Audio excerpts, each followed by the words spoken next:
ఈవీఎంలపై దేశవ్యాప్తంగా కొంత అనుమానం ఉంది. విపక్షాలు వాటిపై గగ్గోలు పెడుతున్నాయి. బ్యాలెట్స్ ద్వారా ఎన్నికలు నిర్వహించాలని కోరుతున్నాయి. అయితే కర్ణాటకలో ఓ ప్రభుత్వ సంస్థ చేపట్టిన సర్వే చూస్తే ఓటింగ్ మిషన్లపై ప్రజలకు విశ్వసనీయత పెరిగిందని వెల్లడైంది. దీంతో కాంగ్రెస్ బీజేపీ మధ్య మాటల యుద్ధం మొదలైంది.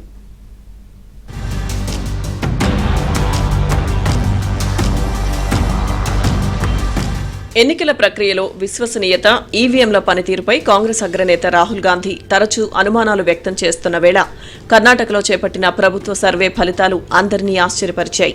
ఎందుకంటే కర్ణాటకలోనే గత లోక్సభ ఎన్నికల్లో ఓట్ చోరీ జరిగిందని, ఈవీఎంల ట్యాంపరింగ్ జరిగిందంటూ కొన్ని డాక్యుమెంట్లు తెచ్చారు రాహుల్. అయితే రాష్ట్రంలోని మెజారిటీ ప్రజలు ఎలక్ట్రానిక్ ఓటింగ్ మెషిన్లను విశ్వసిస్తున్నట్లు తేలింది. రాహుల్ వాదన డొల్లా అని తేలిపోయింది. This is how the Bangalore Central Lok Sabha election was stolen. Just take me back to the numbers. 1,250,000 stolen, election 1 in one assembly. Duplicate votes 11,965. Menu de raha hu na aapko. Dessert, starter, right? Duplicate voter 11,965. Fake and invalid addresses 40,009. Bulk voters in single address 10,452, invalid photos 4,132, misuse of form 6 33,692.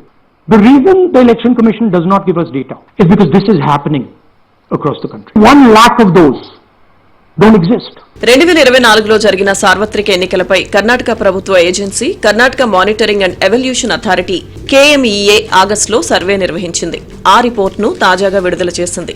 దీని ప్రకారం ఈవీఎంలు విశ్వసించదగినవే అని 83.61% మంది చెప్పినట్లు వెల్లడైంది. ఈవీఎంలు ఖచ్చితమైన ఫలితాలను ఇస్తాయని దాదాపు 70% మంది చెప్పారు. దేశవ్యాప్తంగా ఎన్నికలు స్వేచ్ఛగా, పారదర్శకంగా జరిగాయని 91.31% విశ్వసించినట్లు సర్వేలో వెల్లడైంది. ఈ సర్వేలో కర్ణాటకలోని 102 అసెంబ్లీ నియోజకవర్గాలకు చెందిన దాదాపు 5,100 మంది పాల్గొన్నారు.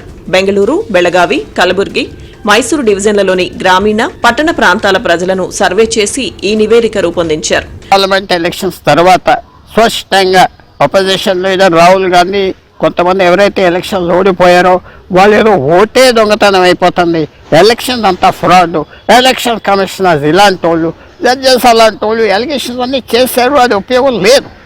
మన చరిత్రలో, ఈ మిగతా ప్రజాస్వామ్యంలో చరిత్రలో ఏ అపోజిషన్ లీడర్ అయినా ఒక స్కామ్, ఒక మోసం, ఫ్రాడ్ మొదలు తీసుకొస్తే చాలా జాగ్రత్తగా హోంవర్క్ చేసి తిరుగు లేకుండా చేస్తే ఒక మంత్రి పడిపోతాడు, లేకపోతే గవర్నమెంటే పడిపోతాడు.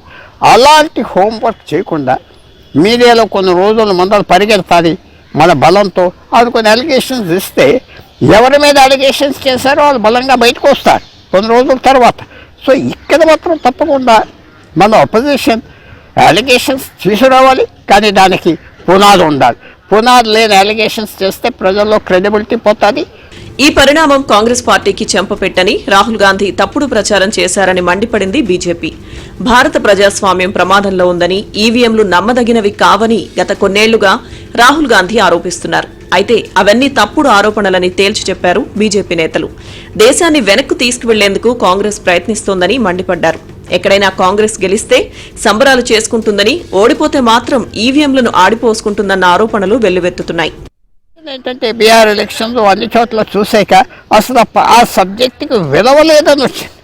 తప్పకుండా ఎక్కడైనా చూస్తే ప్రజలు కూడా ఓటుల రిజిస్ట్రేషన్లో తప్పులేదు, ఎలక్షన్లో చాలా తప్పులు ఉన్నాయి. డబ్బు ఖర్చు పెట్టే వాళ్ళే ధనవంతులే వస్తున్నారు, కులం మతాలన్నీ ప్లే చేస్తున్నారు, అది వేరే విషయం.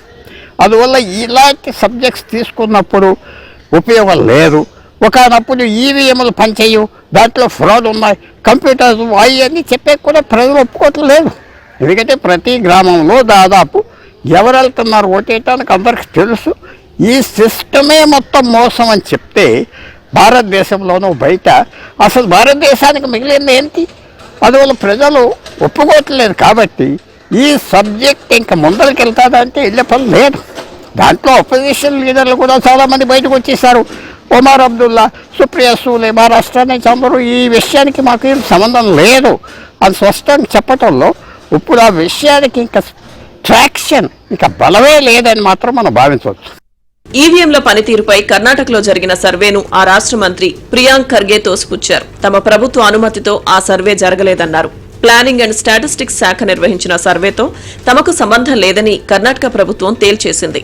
ఈ సర్వేను కేంద్ర ఎన్నికల సంఘం విజ్ఞప్తి మేరకు రాష్ట్ర ఎన్నికల సంఘం ఒక ఎన్జీఓ సమన్వయంతో నిర్వహించిందని చెప్పారు. పీఎంఓ డైరెక్షన్లోనే జరిగిందన్నారు. ఆ ఎన్జీఓను నడిపే వ్యక్తి ప్రధానిని పొగుడుతూ పుస్తకం కూడా రాశారని కాంగ్రెస్ ఆరోపించింది. కర్ణాటకలో ఓటర్ల తొలగింపుపై కాంగ్రెస్ పార్టీ చేసిన ఆరోపణలపై అక్కడి పోలీసుల దర్యాప్తు కొనసాగుతోంది. ఈ క్రమంలో ఓ డేటా ఎంట్రీ టీంకు లక్షలు చెల్లించి ఓటర్లను తొలగించే పని అప్పగించారని కాంగ్రెస్ ఆరోపించింది. ఒక ఓటు తొలగించేందుకు 80 రూపాయల ఛార్జ్ చేస్తున్నారని, ఇలా నియోజకవర్గంలో 7 నుంచి 10,000 ఓట్లు తొలగించేందుకు వ్యూహం పన్నారని విమర్శించింది. రాహుల్ గాంధీ ఓటు చోరీ ఆరోపణలు నిరాధారమని ఎలక్షన్ కమిషన్ ఇప్పటికే తోసిపుచ్చింది. ఈవీఎంలతోనే ఎన్నికలు జరుగుతాయని స్పష్టతనిచ్చింది. నకిలీ ఓట్ల ఏరువేతకే సర్ నిర్వహిస్తున్నామని తేల్చి చెప్పింది. అయినా రాహుల్ గాంధీ ఏమాత్రం వెనక్కి తగ్గడం లేదు. రాహుల్ వేసే బాంబులు పేలేవి కావని బీజేపీ తోసిపుచ్చింది.